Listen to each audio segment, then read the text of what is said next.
TK에서 바라보는 정치, TK가 바라는 정치, 대구 경북의 다양한 목소리를 펼치는 TK 광장의 결투입니다. 더불어민주당 강민구 전 최고위원 나오셨고요. 안녕하세요. 예, 안녕하십니까. 제주항공 참사 희생자 분께 깊은 애도를 표합니다. 강민구입니다. 예, 그리고 오늘부터 이 시간 함께하실 정상환 변호사 나오셨습니다. 안녕하십니까? 안녕하십니까, 정상환입니다. 예, 오늘 새해 첫 이제 방송 두 분이 함께하는데 청취자분들께 새해 덕담 한마디 해주실까 먼저 강민구부터. 예, 새해 위기를 극복하고 희망을 함께 만듭시다. 예. 짧네요. 네. 오늘부터 함께하게 될 우리 정상환 변호사님도요. 예, 푸른 뱀의 해 을사년을 맞이해서 청명한 기운과 또 지혜를 모아서 국가적으로 개인적으로 행복한 한 해가 되시길 바랍니다. 감사합니다. 예. 자, 덕담 들어봤고요. 이제 현안부터 좀 짚어보겠습니다. 지역 현안인데요. 주호영 의원이 대표 발의한 대구 경북 신공항 특별법 개정안이 국회 본회의를 통과했습니다. 이제 지역 최대 현안 사업의 동력도 마련이 됐고 또 정치적으로 의미가 큰 것 같은데 어떻게 보셨습니까? 예. 이번 개정안의 핵심은 먼저 그 대구시 주도 공영 개발 방식이 추진하게 되었다 이거고요. 네. 지금 현재 개정안에는 이제 지방채 한도 범위 초과 발행할 수 있다는 이것이 가장 저는 핵심이라고 생각하고 네. 지금 또 2차 개정안 또 있으니까 거기에 대해서 계속 말씀드리겠습니다. 그렇죠. 예. 정 변호사님은 어떻게 평가하십니까? 예, 작년 9월이죠. 대구시에서 특수목적법인 SPC를 통한 기부대 양려 방식 추진을 사실상 포기했습니다. 그 이전에 사실은 이번 개정안이 이제 발의가 되었는데요. 그 당시에는 이 특수목적법인을 전제로 한 그런 개정안이었습니다. 네. 그러다가 지난 9월에 이 SPC를 포기하게 되었습니다. 그러다 보니까 개정안의 핵심적인 내용은 토지 주민들에 대한 소유자들에 대한 조기 보상이었습니다. 네.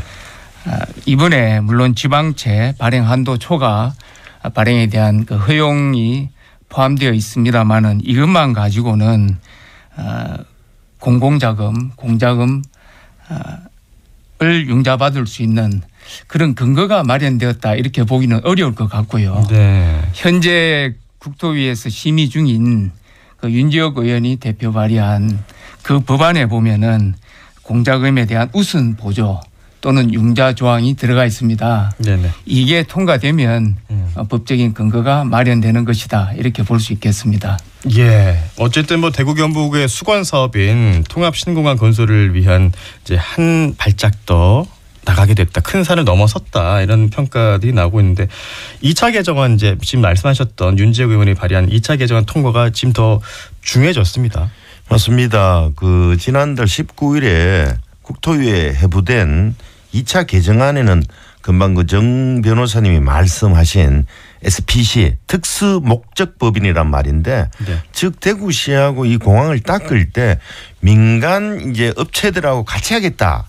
라고 한 것을 대구시가 이것을 포기했다는 겁니다. 대구시 단독 주도로 하겠다 이 말이고 2차 개정안에는 그러니까 대구시만의 돈으로는 힘드니 정부가 공공자금관리기금으로 돈을 좀 주세요 이 말이거든요. 이게 가장 핵심이고 이 안이 정말 1차 이 개정안보다 더 중요한 문제가 대두되었습니다. 그런데 네. 제가 계속 이 대구시에 일하는 걸 보면 이 신공항 닦는다는 거를 권영진 시장 때는 한 8조만 원 된다고 하다가 최근에는 32조까지 든다는 이런 고무줄 계산법 상고무줄급 계산을 하고 있거든요. 무슨 이런 도깨비 계산법이 있냐 이래 싶을 정도인데 물론 건설 토목 원자재 가격이 올라갔다는 거는 알지만 네네. 좀 일을 좀 제대로 좀 해 주실 것을 당부드립니다. 네. 지금 앞으로 정부 협의가 중요한데 지금 이런 상황 이런 시국에서 정부와 협의가 이루어질 수 있을지 조금 이제 힘든 상황 아니겠습니까? 그리고 홍준표 시장이 또 대선 출마 의사를 밝혔고 하지만 신년사에서는 이 현안 사업에 총력을 기울이겠다라고 밝히긴 했습니다만 이 신공항 건설 사업이 올해에도 동력을 더해갈 수 있을 거로 보시는지 정 변호사님 어떻게 보십니까? 예, 그동안 대구시에서는 2022년 말까지 특수목적법인을 세우겠다. 그랬다가 이제 작년 봄까지 하겠다. 이렇게 계속 미루다가 결국 9월 달에 이제 포기를 했는데요. 만약에 이제 공자금이 융자받을 수 있는 그런 조항이 되면은 이런 교착 상태를 돌파구를 마련할 수 있는 그런 전개가 될 수 있다. 이런 점에서 환영을 합니다. 다만 이제 한 가지 좀 짚고 넘어가야 될 부분은 대구시가 작년에 9월 달에 이 특수목적법인을 포기하면서 했던 이야기가 이때까지 한 번도 아무도 가지 않았던 길이었기 때문에 참 힘들다. 그렇게 이야기하면서 포기를 했는데 그러면 그 공적 자금만 받으면 문제가 다 해결되느냐 그렇지는 않습니다. 네. 왜냐하면 공자금을 받으면 물론 금융이자가 대폭 내려가기 때문에 대구시에서 훨씬 사업을 추진하기는 수월합니다. 하지만 이 특수목적법인의 LH나 대기업들이 다 참여를 거절했지 않습니까? 네. 그런데 대구시에서 과연 이것을 주도적으로 해나갈 수 있는 그런 역량과 준비가 얼마나 되어 있는가 하는 그런 의문점이 있고요. 예. 만약에 이제 사업이 잘 풀리면 좋지만 만약에 이제 어려움을 겪게 되면 이 특수목적법인을 통해서 추진할 때는 특수목적법인이 그 피해를 안게 되지만 대구시가 주도할 경우는 만에 하나 일이 잘못될 때는 그 부담을 대구시 궁극적으로는 대구 시민이 부담해야 되고요. 그 액수가 대구 시민 1인당 1,500만 원에 달할 것으로 예상이 됩니다. 그렇다면 대구시에서 좀 더 책임 있는 자세를 가지고 이 정확하게 예측하고 분석하고 시민들에게 이것을 공유하는 그런 프로세스가 꼭 필요하지 않을까 그렇게 생각합니다. 예, 알겠습니다. 홍 시장께서 지금 어제 저도 신년사를 들었는데 시장님은 좀 그 TV 같은 데 나오면 넥타이 좀 똑바로 좀 메고 나왔으면 좋겠다 이래 싶었고요.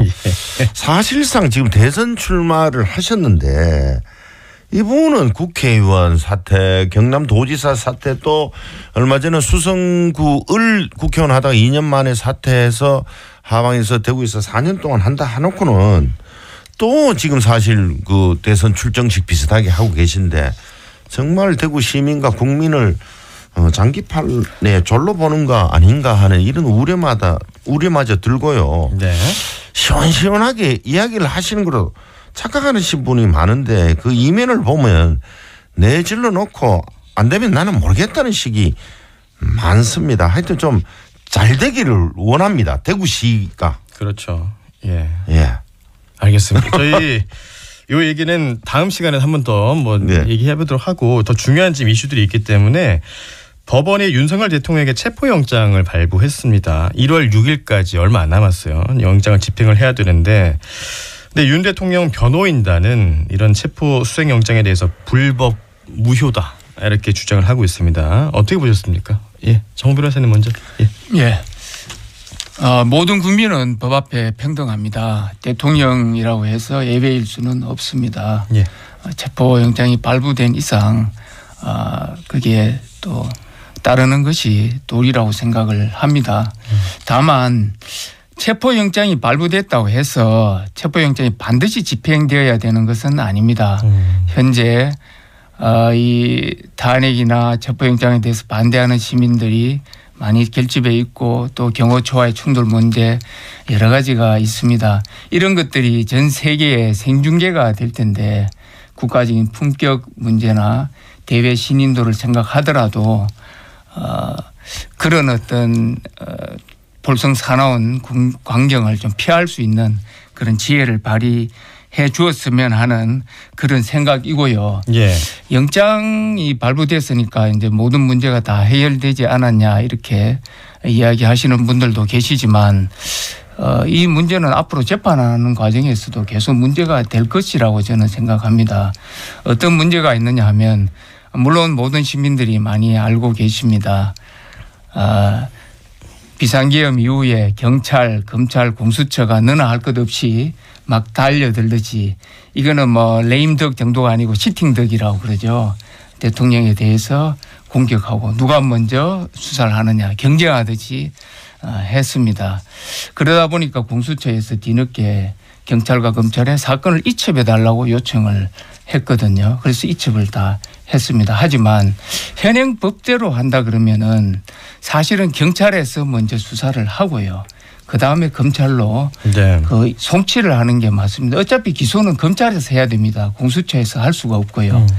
또 내란 문제를 공수처가 할 수 있느냐 없느냐 논란이 많이 있습니다. 물론 영장이 발부되긴 했지만 한 가지 또 문제가 있는 것이 공수처에 재판 간 날은 서울중앙지방법원입니다. 그리고 김용현 전 장관도 서울중앙지법에서 재판을 받게 돼 있습니다. 그런데 영장 청구를 원칙적으로 서울중앙지법에 해야 되는데 서부지법으로 했습니다. 발부가 됐습니다마는 그럼 앞으로 이 사건 송치를 서부로 할 거냐 중앙지검으로 할 거냐. 김용현 전 장관은 서울중앙지법에서 재판을 받는데 그러면 윤 대통령 기소를 서부로 할 거냐. 네. 이런 법적인 심각한 문제가 있는데 그런 것들을 생각하면 원칙대로 서울중앙지법에 영장을 신청하는 게 맞았는데 아마 물론 이제 언론 보도를 보면 영장 발부받기 편한 곳에 했다 뭐 이런 이야기도 있습니다만은 그 말이 얼마나 사실인지는 모르겠지만 그런 의심을 받을 만한 결정을 한 것이 아닌가 그렇게 생각이 됩니다. 강 의원님. 예, 이번 체포 수색 영장은 경호처가 거부할 수 없도록 발부되었다고 이렇게 알려져 있지 않습니까? 네. 얼마나 꽁꽁 숨었으면 대통령의 소재 파악이 이번에 체포와 수색 영장의 주 목적이거든요. 이 영장이 그 다음 주 월요일까지 유예 기간이라고 하는데 이 영장 발부가 됨으로써 공수처에서도 자신을 얻었고 이번에 체포 시도를 뭐 오늘 할 거냐 아니면은 토요일이나 일요일 할 거냐 이렇게 고민 중이라던데 저는 이 경호처에서도 지난 12.3 사태 때 보면은 그 특전사를 비롯한 특수부대들이 멈칫하잖아요. 저는 이게 그 우리가 대한민국이 얼마나 민주화가 됐으면 학습된 민주화 의식이 있어요. 그래서 우리는 전 세계에서 가장 높은 민주화 의식을 갖고 있는 시민들이라서 경호처 직원들도 이렇게 무력 충돌이 일어나지 않도록 잘 대처할 것이다라고 기대도 하고 저도 바라기도 합니다. 그리고 윤 대통령께도 검사 때는 사람에게 충성하지 않는다라고 했듯이 이제 그 경호처도 그렇게 해주시길 바르고 예. 제발 좀 그 너무 꽁꽁 숨고 치마폭에 뒤로 가서 자꾸 숨지 마시고 시쳇말로 좀 쪽팔리는 행동 그만하시고 그 당당하게 나와가지고 법원 심판 앞에 나와서 그렇게 당당하게 좀 임해 주실 것을 당부드립니다. 예, 좀 당당하게 임해 달라고 이제 강 의원님께서 얘기하셨는데 출석하는데도 이렇게 힘이 든데 제대로 된 수사가 진행이 될 수 있을지 윤 대통령이 수사에 성실히 임할지 이 부분도 상당히 좀 이제 부정적으로 보는 시각이 많지 않습니까? 그러니까 윤 대통령의 측의 의도와 전략은 뭐라고 보시는지요? 말씀드렸다시피 공수처에서 조금 서두른 감이 있다. 이게 보통 심각한 내용이 아니지 않습니까? 그렇다면 좀 변호인 선임이라든지 법률적인 검토라든지 충분한 시간적 여유를 주고 진행을 했으면 좋았는데 조금 조급하게 진행하다 보니까 이런 여러 가지 법적인 문제점들이 생겼고요. 또 윤 대통령 측 입장에서는 이런 법률적인 문제가 있기 때문에 이 영장 발부에 대해서는 항고 제도가 현행법상 없습니다. 예. 그래서 헌재의 권한쟁의 심판이나 효력 정지 가처분을 했다 이런 보도를 봤습니다만 그런 것을 통해서 계속 법률적인 문제에 대해서 이야기를 할 거라고 보고요. 예. 제가 아까도 말씀드렸다시피 이게 원만하게 조율이 돼야지 수사도 잘 진행이 되는데 이게 만약에 무리하게 체포를 했다. 그러면 윤 대통령은 진술을 거부할 가능성도 있다. 그렇다면은 굳이 이렇게 체포영장을 무리하게 만약에 하는 것이 얼마나 실이 있을까 하는 그런 생각이 듭니다. 저는 그 예전에 그 검사님들은 정말 똑똑하고 현명한 줄 알았는데 이번 윤 대통령을 보니까 검사분들이 정말 검사 출신 분들이 좀 이상해요. 권영세 비대위원장도 나라를 제대로 이끌 유일한 세력이 국민의힘이다라고 하고 있어서 야 이분들은 다 이렇게 세상을 자신들 편하게 재단해서 판단하시나? 그리고 해석하나? 정말 우리 평범한 우리 시민 국민들하고는 저렇게 정신세계가 다른가 할 정도로 제가 의구심을 많이 갖거든요. 법을 잘 아시잖아요. 검사분 출신들이. 좀 이렇게 법을 잘하는 만큼 법을 오독하시려고 하지 말고 당당하게 법 취지도 잘 아실 거니까 그렇게 당당하게 좀 국민 앞에 나서서 법의 심판대에 꼭 서주시기를 바랍니다. 예. 알겠습니다. 준비했던 주제들이 굉장히 많은데 오늘도 절반도 못 소화했네요. 알겠습니다. 시간이 다 됐기 때문에 오늘은 여기까지 하도록 하겠습니다. TK 광장의 결투 정상화 변호사 그리고 더불어민주당 강민구 전 최고위원이었습니다. 수고하셨습니다. 예, 감사합니다. 감사합니다.